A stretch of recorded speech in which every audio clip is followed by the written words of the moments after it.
Hello everyone, welcome to the channel Better Biology. Today we will discuss about a microbiology topic named as infection. So what is infection? Firstly, infection is the deposition and multiplication of microorganism into the human body. It is called infection. So whenever microorganisms invade in the human body, it is called infection. Here are the types of infection, main types of infection. There can be other types also, so we will discuss only the main types of infection. So firstly we have primary infection, secondary infection, nosocomial infection, focal infection, laterogenic infection, and cross infection. So first we have primary infection. Primary infection is the exposure of pathogens in the human body for the first time. So whenever the microorganism firstly invade in the human body, it is called primary infection. Then the secondary infection is a new infection when primary infection already invaded in the human body. So it is a new infection which occur when the host resistance is lowered by pre-existing infectious disease or primary infection. So next we have nosocomial infection.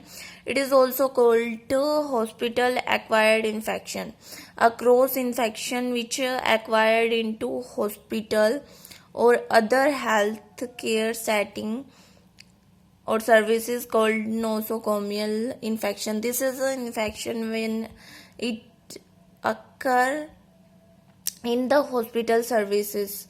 It is called hospital acquired infection or nosocomial infection.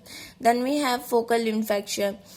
Infection at localized site. It occur only at localized sites like appendicitis.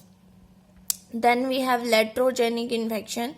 Laterogenic infection occur when the patient is under surgical or physical activities.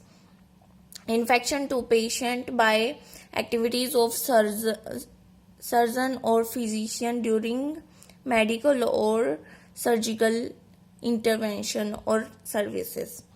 Then we have cross infection. Cross infection is the infection to the patient from other infected person. It is a communicable infection basically. Then we have sources of infection. It can be human, animal, vectors, insects, food, water, and soil also. It can be infection can be spread by food, water, and soil also. Then we have mode of infection. Mode of infection and source of infection are basically same, a little bit difference between them.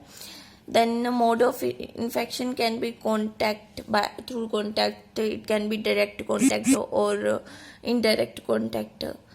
Mode of infection can be droplets by sneezing and other activities also.